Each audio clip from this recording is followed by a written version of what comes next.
Okay, so we are playing Final Fantasy. This is actually the first game in the franchise, so it's our first game in our series playthrough. Yeah, we're going to beat basically every RPG series in a series. Oh, so I want to point this out. We're playing this on the Retron 5. We have an actual copy of Final Fantasy 1 on Nintendo. Here's the thing. When we first got the Retron 5, it had a glitch that deleted all the saves. And this was our save that we were playing. Well, we accidentally deleted our save. And so I was really pissed. So I made a guy like, huh? Because that was like the first thing I said, basically. But we're doing a new game with new people. And we're doing this thing where we got the names ahead of time, where we are like choosing every other letter. Yeah, this is how we used to when we played the games. Played games like this when they first came out, years ago. Everyone in the room, it was kind of a group effort, because that's how you played with everybody in a room. You play an RPG, it's a one-player game, so everything you just kind of decide together. So when it came to naming, what we did is like, okay, you pick a letter, you pick a letter, you pick a letter, and then you just name it off as you go. You don't know what's gonna be formed. See, that one was actually pretty good. So his name is Eros. Yeah. Eros. Let's see, we're doing a red mage. Yeah, we're gonna do. Where's he supposed to be at? I think you told me that the speedrun team is like 3 warriors and a red mage, but I think we're just gonna go with kind of a thematic party. I actually think it's 2 warriors and 2 red mages, but okay. Yeah, red mage, is he good for second spot? Yes, the red mage can get good weapons and armor. So. I'm not sure if once he turns ninja, I think he actually gets the ninja gets pretty strong. Toppin the red mage. There is only 4 letters. 4 letters, so probably just in the North American version. Yeah. So now the thief. I like this. The thief name is pretty good, actually. Riek. Right.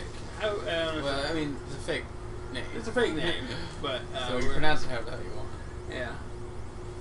I like it. I think it's pretty good. White mage, right? We were doing the white mage last. Yeah, I don't really feel comfortable playing an RPG without someone who can heal. Yeah. I guess the red mage and the fighter can eventually heal, but I don't know. I like having a white mage on the team. I just do. Yeah. But once they get holy, so I mean. Yeah.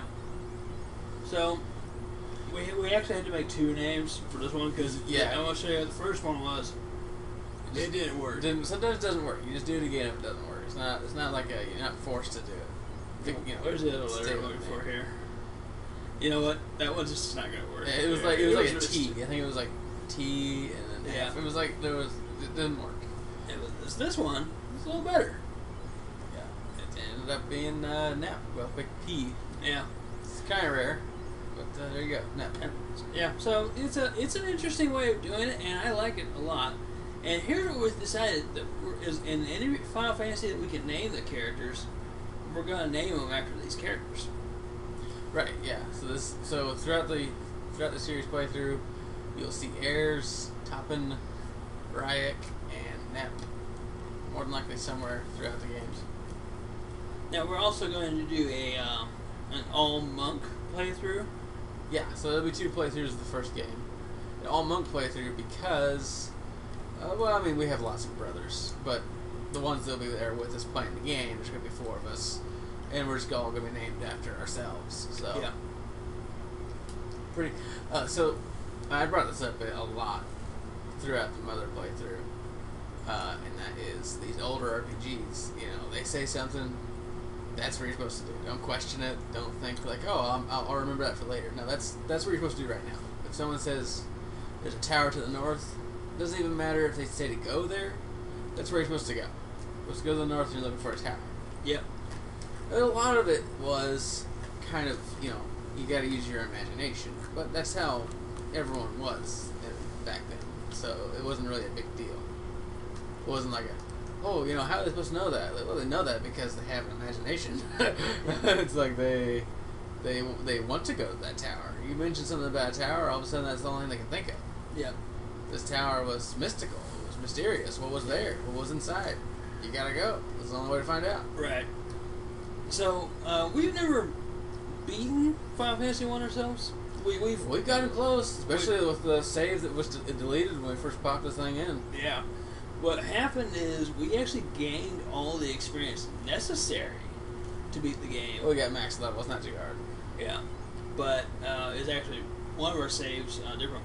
We have the PlayStation one, the one where it has like Final Fantasy 1 and 2, and that's where we're going to play our monk playthrough. Yeah, we're going to be playing there's another reason why we want to play with two different playthroughs is that it's kind of, the PlayStation version is like a remastered. It looks more like Final Fantasy 4 as far as graphics. 4 or 6. Anyway, we got to the last like area in that one, and our brothers actually beat it without us. Yeah. But yeah. So we're doing it. We're also going to end up doing the Dragon Warrior games, which we own 1 through 6 of that. Yeah. Thanks to the Retron 5, we can play all the Japanese ones, so we just bought them on the Japanese cartridges, except for the original one, because the original one was like $1. Yeah, you get Dragon Warrior for the NES for ridiculously cheap. I don't know how many copies we've owned of that throughout the years. But you know, one of the ones I'm looking forward to is Final Fantasy VII. You know, that remake just got announced. Yeah, it was great. The remake has been announced. You know, I don't know that it's going to be what everyone hopes it's going to be. I really don't care. I'm going to play it no matter what, and I'm going to enjoy it because like I enjoyed Final Fantasy 12 and 13. Okay. Well, Final Fantasy 12. There's no reason to make an excuse for that game. That game was awesome. Yeah. Final Fantasy 13 had some ups and downs, but 12 was great. But yeah, 7. I think 7 is an amazing game. Has a lot of like mature storyline going on. Mm-hmm. Not all of it. Some of it's whatever. But there's also a lot of cool mini games. It was actually the first game that I thought mini games were actually really fun, not just like it's one of the few mini games that I think are really fun. Yeah, the Chocobo Racing. Yeah, I mean, there were other mini games. When you went to the Golden Saucer, it felt like you were going to a theme park. And then, since I'd never been to a theme park, I wouldn't really know. But that's how it felt like for me. Yeah, that's how I assumed a theme park would be, especially one in the future. Yeah. But and the fact that it was, I don't want to spoil it. For anyone who hasn't played Final Fantasy VII, I'd be surprised if you're watching this video. Yeah. But if you are, I don't want to spoil it too much. But when you go to the Golden Saucer, it's so interesting to like everything around it is so poor, and then you go into the Golden Saucer and it's like it doesn't seem like realistic. Yeah, well, it's like this here's this rich person place, right? And then all these people who are like just dying are like literally at the feet of the Golden Saucer. Yeah, I just thought that was like such an interesting thing to do. Yeah, it's a really weird feeling. But I brought up Final Fantasy VII for a specific reason. Is the Final Fantasy VII playthrough we're going all out on? Yeah. We're going to play the original PlayStation one, of course. We have it over there. We have a black label one. We're going to track down the original demo disc that came with Tobal #1. I found it. I'm getting it. It's going to be amazing because anyone who played the original demo disc that was on Tobal #1, which is actually, this brings up Final Fantasy Type 0. Everyone says Type 0 was just pushed to sell the demo for Final Fantasy 15. Type 0 rocks. Type 0 is awesome. But yeah, it is a port from PSP, so it needs a little something extra. So that demo was the perfect thing. It was here's the game. You get to play it on console now, which is very hard to do. Get a handheld game and play it on a console. And then also you got the demo for the new game, and then they actually updated the demo, so it's almost like a beta test now. Yeah, I really enjoyed that demo. But anyway, the everyone's like, it may seem like that was the first time they ever did it. They didn't do it the first time. The first time was a total #1 that I can remember. They may have even done it before that. I don't know if only Square has done this, but other companies may Other have. people have done it too, yeah. But total #1, terrible fighting game, absolutely terrible. Oh, it's awful. But the one reason why you got it was to get that demo, and let me tell you, it looks nothing like what it does in the original game, the real game. The battle, your characters in battle just look terrible, and then on top of that, it has you start off with Eros. I mean, okay. Here's I want we brought it up, so I might as well talk about it. I call her Eros because it's what she is in the original game, in the North American release. Yeah. And it says, well, it's supposed to be Aerith, and it's like, that's fine. It's supposed to be Aerith, but it's not. So we're gonna use a save. Oh yeah, because I don't even know if I'm on the right level. I don't remember. I think you can beat Garland pretty easy on level 1, but I can't remember for sure. So her name is Aerith, and I'm perfectly fine with that. But it depends on what game I'm playing. Right. If they update the new Final Fantasy VII, and her name is Aerith, I will call her Aerith. Right. Because it's what her name is in that game. Right. But in the North American release of Final Fantasy VII, it is Eros. And in every time that it's not like sometimes they call her Aerith, sometimes they call her Eros. It's Eros every single time. Yeah. So you call it localization, call it mistranslation. That game, her name is Eros. That's the end of the discussion. I mean, it doesn't matter what she's supposed to be called. She could be supposed to be called Jumping Jack. It's like it doesn't matter. Her name is Eros in that game, so just deal. Yeah. So in the demo, you have her on the team. You also have a bunch of summons and stuff, but you're playing that first Mako round. Yeah, you're going through this. That is actually my favorite part because like you can just throw out Shiva and like Leviathan on just regular Mako soldiers. Yeah. That's gonna be a fun one to do. I'm gonna play that. We're also gonna track down the Final Fantasy VII bootleg NES remake. Can we call it bootleg? It's like a ROM hack. It's a ROM hack of like Final Fantasy 1 that someone put the entirety of Final Fantasy 7. It originally was a Chinese it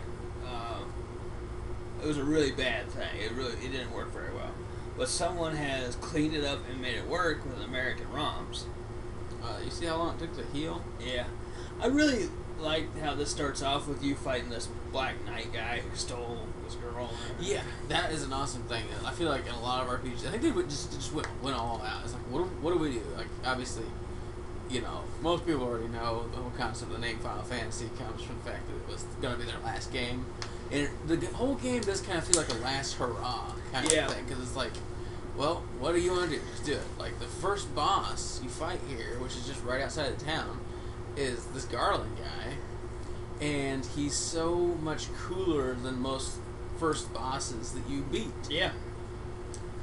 It's like, usually it's like some giant rat. Or, I mean, I can't come with any examples right now, but it's usually like something so trivial. It's like, okay, that was the first one, now we're just going to ramp it up. But in this game, it was like, here's this awesome guy who is just, he could be so much more, and you kill him, and he's the first boss that you fight. Yeah. That was pretty cool. And there's all kinds of epic moments. Like, you change the world, the landscape, which is something you wouldn't think you could do on the NES, Yeah, you blow open the thing, yeah. You blow up the bridge, you blow up the land to be able to sail out into the ocean, and you blow up the bridge to, not you don't blow it up, you fix it, or the king fixes it, and you can go on. That's already happening right now, actually. Yeah. But, we got into a fight. God Just damn it. one step. Yeah, that's why you Trying heal. to survive. Yeah, that's why you heal. That's the thing. That's another cool thing, the way they did magic in this game. I thought was pretty cool. It's more like D&D. Yeah, it's like Dungeons and Dragons. You have certain number of times you can cast spells per day. Yeah. It's not bad. It actually works pretty well. And it makes you think about everything. It makes you think, like, you can't just, like, have an unlimited supply of magic. You can't have an unlimited supply of items. Mm-hmm. Everywhere you go is, like, the next adventure. What do you pack for that adventure? Yeah. And of course, we'll play the Final Fantasy VII remake. When it launches. We're going to do three playthroughs all at the same time. 4 if you count the demo. Oh, but that's going to be really short. It'll be like 20 minutes, yeah. But it's going to be right. This is actually, you feel an accomplishment when you gain a level. And we watched this. It was an interview with the guy who made this game. He was talking about the theory behind experience points and gaining levels is he wanted to build into the game this little goal that you built to over and over again, and you saw your progress, and then as you got there, you hit that goal. It was an accomplishment, and they give you the stuff that you got, and it helps you get into the game. It motivates you. You know, you become the character more, which is the whole point of an RPG. You know, people talk about the gameplay of like Mario or something like that. That's built on obstacles overcoming. The gameplay of an RPG is to become characters you're playing. Yeah, because or vice versa. You see yourself as them already, so you make the characters like you. Yeah, which is another way to play, and a lot of like Western RPGs are a little bit more like that. I would say that because you create and do whatever you want. The story's a little more locked in Japanese RPGs, and some not just Japanese RPGs, but some are. But yeah, but there are two different elements of the same concept of you becoming the character, the character becoming you. That's the point of an RPG. It blurs that line a little bit. That's why when something emotional happens in an RPG, it's so much more significant than when something emotional happens in any other game. Because it's like, you know, I don't care that Dr. Robotnik is stealing these animals and Sonic. Right. I don't care. I do not care. I will say that I feel like the term RPG can be a little bit more loosely translated than other, like, you know, platformers are just platformers. Yeah, it's platform. There's no question. But when it comes, let's say BioShock Infinite, I would say would qualify as an RPG. You could say that, and actually, I mean, on almost every like instance in the game, I don't particularly think that gaining experience is required for it to be an RPG, and nor do I think if it has gaining experience in it, it becomes an RPG. Case in point being Call of Duty deathmatches. Well, I didn't even think of that, but yeah, but I'm actually thinking more along the lines of something like Ninja Gaiden. Which is, I love that game, it's fun. But, you know, you collect the souls or whatever the hell you collect after you beat a monster, and you can buy upgrades to your character. Right. I think it's a cool element, and I think it's a cool thing to add, but some people actually consider that game an RPG because of that, or people question whether or not. And, you know, I'm not going to get into your business. If you think it's an RPG, that's fine. I just don't consider it an RPG simply because of that feature. Right. You could consider, someone could present to me an argument of why it would be for other reasons, but I don't think that gaining experience or upgrading your character is required for it to be an RPG, right. Which is why I do consider The Legend of Zelda and that franchise to be an RPG. So you can upgrade your character in those games, but it's an optional thing. Yeah. See, I feel like when you become drawn into the character and their quest becomes your quest, that's when I feel it makes the leap to a role-playing game, because you are playing that role. And that's why in BioShock Infinite, you as a player begin to want to save, Elizabeth. Yeah. To the point that it gnaws at you that you haven't got it done yet. Yeah, I guess that's a good point. I think there are a lot of games that could get that. I don't think it's just... I mean, some could say it's just storytelling, but at the same time, it's not really just storytelling because, you read a really good book and you're not often thinking, I wish I was that person. But then other books, you are thinking that. Right. They're both good books, and they both have good storytelling in them, but there's something to it. I think there's a lot to just drawing you into the game. I think the immersion, that's the word I've been looking for this whole time. This whole time, I'm thinking what makes it an RPG is immersion. Yeah. If you're immersed into the world, then you are playing the role. Yeah. Again, people are like, oh, well, then under that circumstance, Mario is an RPG. No, Mario RPG, however. Is it? No, what I was thinking was, oh, wait, hold on. Here we go. This is the best part. This is another part that I love about this game. It's like, look at this. I mean, it's like a drawing, I guess it sort of is, but, they're just doing it with all these little dots, and it's just like, it looks so cool. Look And at these I love cool this guys. little bit of story they have here. And we're going on an adventure. Uh-huh. We are going on an adventure. Yeah, this signifies it being a real adventure more than any other game. We're going to stop when we get to the next town, correct? I don't think we can make it to the next town. I think we can't kill those ogres. We're level 1. Sure. I think we can probably make it. Well, no, we're level 2, I guess. Yeah. Yeah, I think we'll be able to make it to the next town. Another thing I liked about this game, they. I just feel like the progression of a lot of games and RPGs in particular they went into a strange direction. We might consider. Oh, you know, let's go get the gear. Yes, let's get the stuff out of that place, and maybe we'll stop after that. Yeah. And the direction I feel like they should have gone was more towards immersion, more towards, and that they're doing a little bit better job now. There are a couple games that come to mind. Like, I can't think of them right now, but I think not recent, I guess. But Baldur's Gate did a very good job. What I was gonna say was, when we were in town buying all that stuff, I loved how we went into a building, and the whole party was there. Right. You know, they didn't really do anything with it. They could have had, you have a face guy. He's the guy that gives you the good prices. So you have him going first, and he talks to him. We have the warrior up front, so he's talking to him. It seems a little strange. But I think that they could have done, RPGs could do stuff like that. All the little details. Like, when you go into a town, everything should be a little bit different because you're in a town instead of going killing goblins. Yeah. And I think that is where RPGs could excel at, where it's not just you fighting things, not you just solving puzzles. There's also the whole aspect of being your character in that world. But yeah, that's why I think Baldur's Gate did a great job of that. But, now, on the subject of RPGs, there is a codified genre of RPG. You know, when you look up on Wikipedia a game, it will say RPG if it's considered an RPG by just the actual codified genre. There are some RPGs, like codified RPGs, that simply do not suck me into the game, and I cannot play them because of how bad they are at having you believe that you are that character.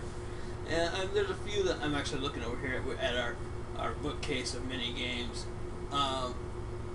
One of them would probably be, and this actually makes me sad to say this because of how much promise it had, and at first I did enjoy it, Ni no Kuni.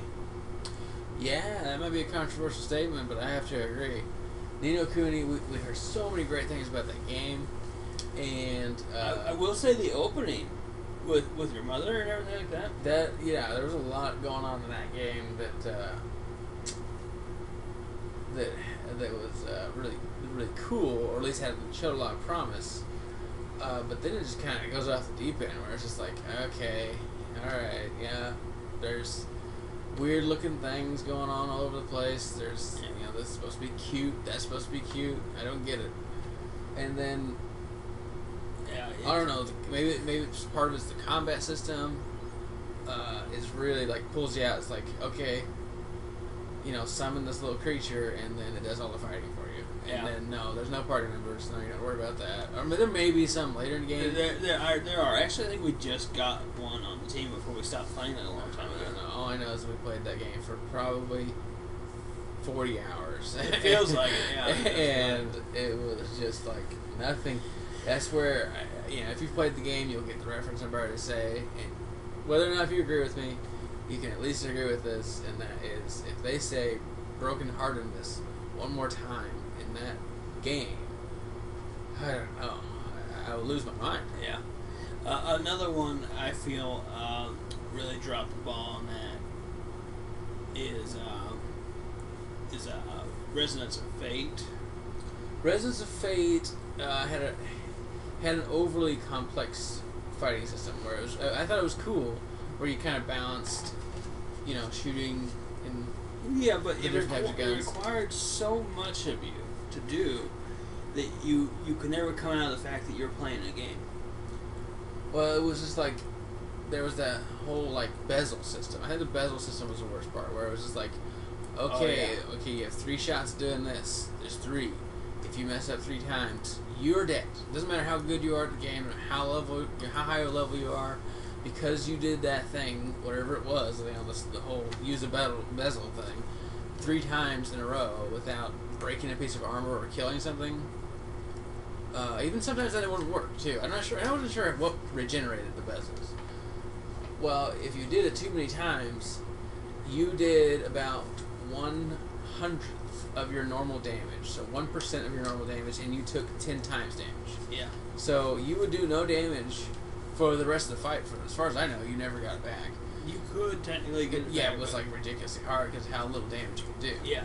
And they would kill you, and it was still a turn-based game, so you would take the damage regardless of how good you were at running away or positioning yourself, and eventually you would die. Yeah. And that was it. It was just game over. There was nothing you could do.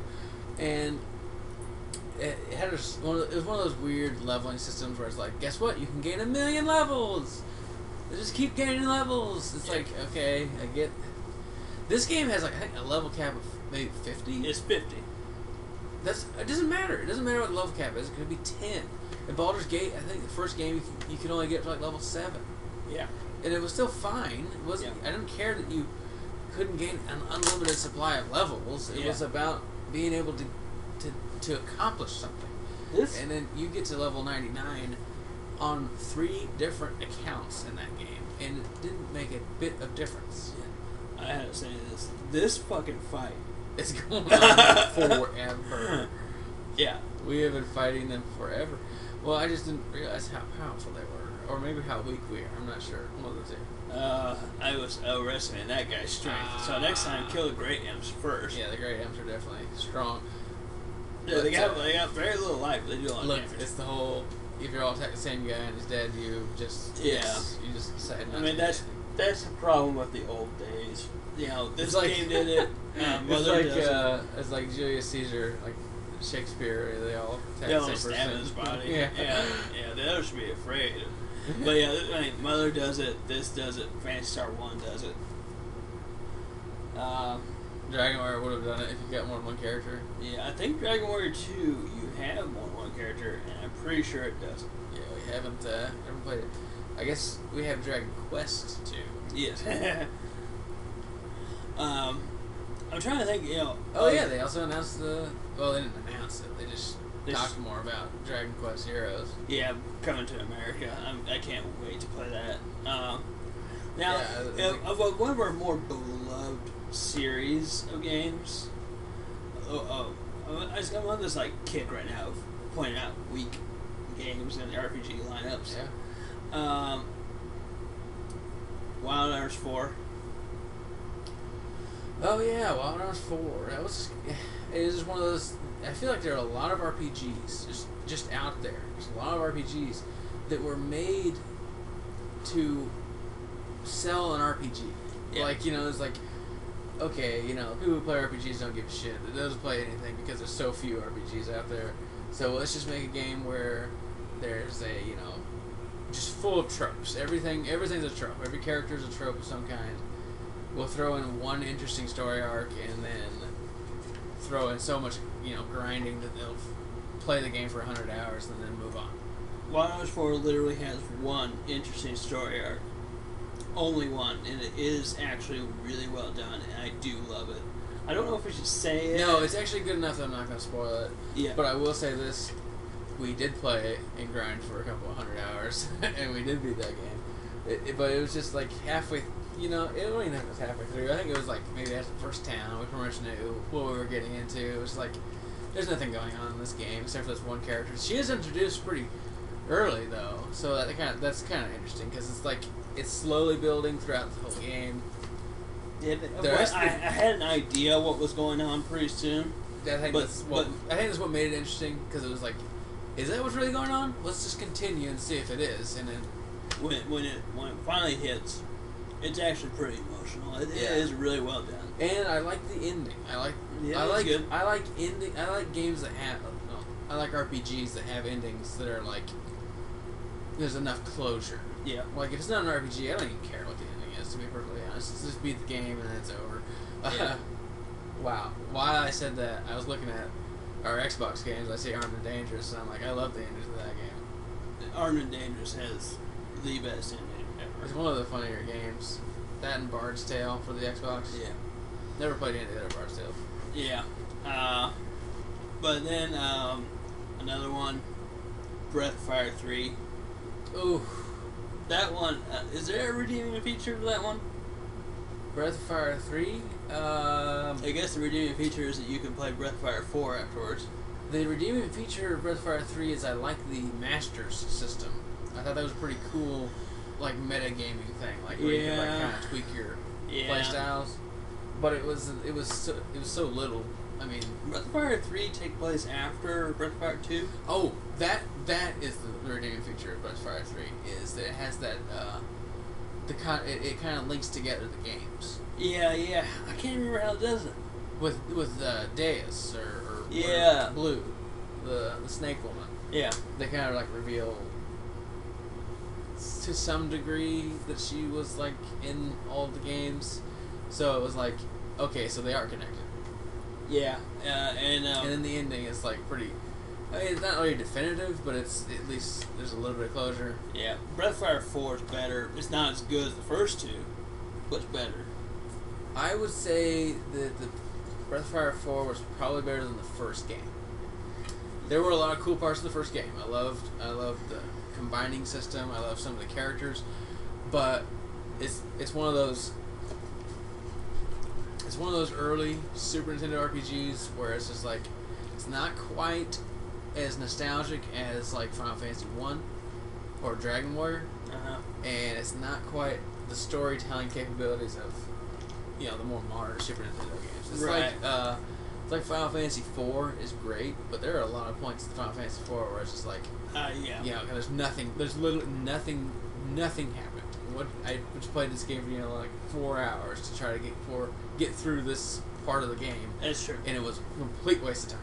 Breath of Fire 1 is also a grinder of a game. Breath of Fire 1 has lots of grinding and lots, a ridiculous amount of fetch quests. Yeah. Like, the bosses are way stronger than they need to be.